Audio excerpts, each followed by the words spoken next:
Hi friends, welcome back to Sabaya kitchen. இன்னைக்கு நம்ம கிச்சன்ல கண்ட்ரி சிக்கன் பிரியாணி எப்படி செய்யறதுன்னு பார்க்கலாம். வாங்க கிச்சனுக்கு. அதுக்கு முன்னாடி நம்ம சேனலை புதுசா பார்க்குறீங்கன்னா subscribe பண்ணி bell பட்டனை கிளிக் பண்ணி ஆல் கொடுங்க. நான் போடுற புது டிஃபரண்டான வீடியோஸ் எல்லாமே உங்களுக்கு உடனே வரும். செய்யறதுக்கு தேவையான பொருள் வெங்காயம். இன்னைக்கு 1 கிலோ பிரியாணி அரிசிக்கு எவ்வளோ செய்கிறதுன்னு பார்க்கலாம். 1 கிலோ பிரியாணிக்கு 1/2 கிலோ வெங்காயம், 1/2 கிலோ தக்காளி, அப்புறம் நாட்டுக்கோழி. இதை க்ளீன் பண்ணி நல்லா கடையிலேயே கொடுத்துட்டாங்க. அதை நல்லா வாஷ் பண்ணிவிட்டு ஒரு 3/4 கப் அளவுக்கு தயிர் ஊற்றி உப்பு போட்டு 1 மணி நேரம் ஊற வச்சுருக்கேன். அப்புறம் ஏலக்காய், கிராம்பு, பட்டை, அப்புறம் காரத்துக்கு ஏற்ற மாதிரி மிளகாய்த்தூள். இப்போது நம்ம ஊற வச்சுருந்த 1 கிலோ கறியை குக்கரில் வச்சு ஒரு விஷலுக்கு வேக வச்சுக்கோங்க. ஏன்னா நாட்டுக்கோழி வேகிறதுக்கு கொஞ்சம் லேட் ஆகும். ஸோ நீங்கள் ஒரு விசிலுக்கு வேக வச்சு எடுத்துக்கிட்டிங்கன்னா உங்களுக்கு நல்லா ஈஸியாக குக் ஆயிரும். இதை போட்டு ஒரு விசிலுக்கு குக் பண்ணிக்கலாம். கொஞ்சமாக தண்ணி சேர்த்துக்கோங்க, அப்போ தான் அது வேகும். லோ ஃப்ளேமில் வச்சு கூட 5 மினிட்ஸ் குக் பண்ணால் போதும். இப்போது இது நல்லா குக் ஆகட்டும். இப்போ நம்ம கறிக்கு தேவையான உப்பு சேர்த்துட்டோம். அப்புறம் இன்றைக்கி 1 கிலோ அரிசியை நல்லா வாஷ் பண்ணிவிட்டு ஊற வச்சுருக்கோம். பாருங்கள், இது ஊறட்டும். இப்போது ஒரு பெரிய பேனில், அதாவது நான்ஸ்டிக் பேன், இதில் 1 கிலோ அளவுக்கு பிரியாணி வேகும். இது நல்லா ஹீட் பண்ணி ஆயில் சேர்த்துக்கலாம். இது மிட் நைட் ஸ்பெஷல். இன்றைக்கி நாங்கள் மிட் நைட்டில் இந்த பிரியாணி செய்கிறோம். இப்போ 1 கிளாஸ் அளவுக்கு ஆயில் எடுத்துக்கோங்க. ஆயில் சேர்த்தாச்சு. இது நல்லா ஹீட் ஆகட்டும். இது ஹீட் ஆன பிறகு நம்ம எடுத்து வச்சுருந்த ஏலக்காய், பட்டை, கிராம்பை சேர்த்துக்கோங்க. சேர்த்து அதை நல்லா பொரிஞ்சதும் நம்ம ஆனியன் சேர்த்துக்கலாம்.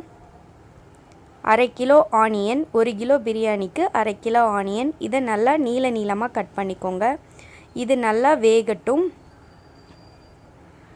இது நல்லா கோல்டன் ப்ரௌன் கலரில் வர வரைக்கும் நல்லா குக் பண்ணிக்கோங்க.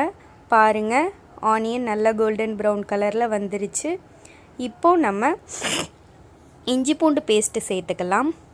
இஞ்சி பூண்டு பேஸ்ட்டு 1 கிலோ ரைஸ்க்கு 100 கிராம் அளவுக்கு இஞ்சி பூண்டு, அப்புறம் 50 கிராம் அளவுக்கு பூண்டு, அதில் பாதியாக எடுத்துக்கணும். இஞ்சி 100 கிராம்னா 50 கிராம் அளவுக்கு பூண்டு.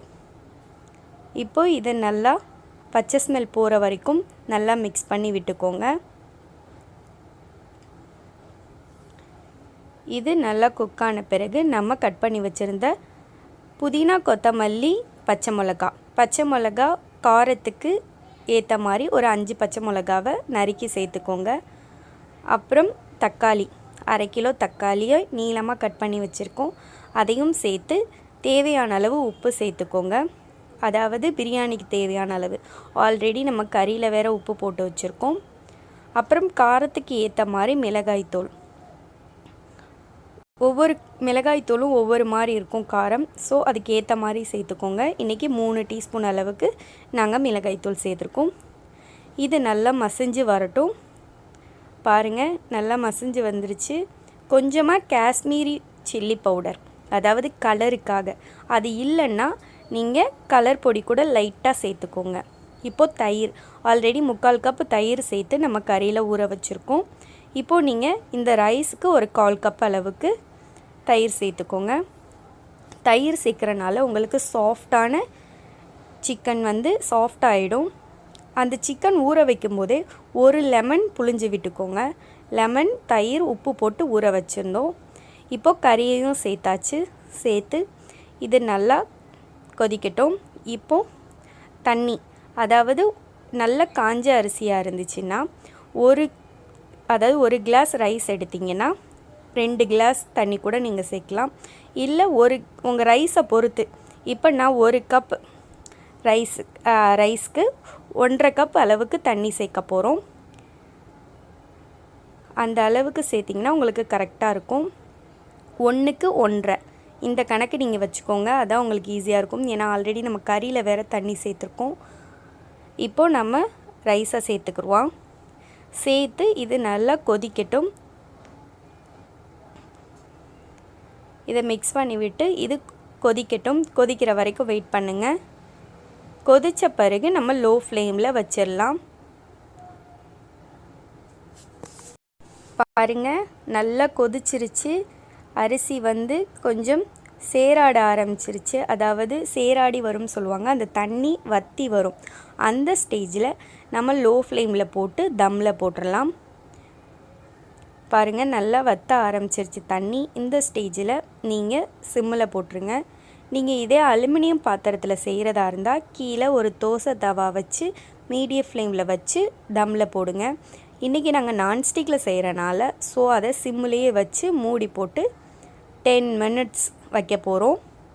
அதுக்கப்புறம் உங்களுக்கு சூப்பரான டேஸ்டியான பிரியாணி ரெடி ஆயிரும். பாருங்கள், பெரட்டும் போது பார்த்து பெரட்டுங்க, இல்லைன்னா அரிசி எல்லாமே உங்களுக்கு உடஞ்சிரும். பாருங்கள், சூப்பரான எம்மியான நாட்டுக்கோழி சிக்கன் பிரியாணி ரெடி ஆயிருச்சு. லாஸ்ட்டாக கொஞ்சமாக நெய் சேர்த்து ஒரு 1/4 கப் அளவுக்கு நெய் சேர்த்து சர்வ் பண்ணிடலாம். பாருங்கள், சூப்பராக வெந்துருச்சு. ரைஸ் எல்லாமே முழுசாக இருக்குது. நீங்கள் ஃபோர்ஸாக பெரட்டினீங்கன்னா அந்த ரைஸ் எல்லாம் உடஞ்சிரும். இப்போது சூப்பரான பிரியாணியை சாப்பிட போகிறோம். பாருங்கள், டேஸ்டியான நாட்டுக்கோழி சிக்கன் பிரியாணி ரெடி ஆயிருச்சு. சர்வ் பண்ணிடலாம். இதுக்கு நீங்கள் ரைத்தா, தயிர் ரைத்தா வச்சுக்கலாம், ஆனியன் ரைத்தா சாச்சு சூப்பராக சர்வ் பண்ணிடலாம். இந்த வீடியோ பிடிச்சிருந்துச்சின்னா லைக் பண்ணுங்கள், ஷேர் பண்ணுங்கள். தேங்க்யூ.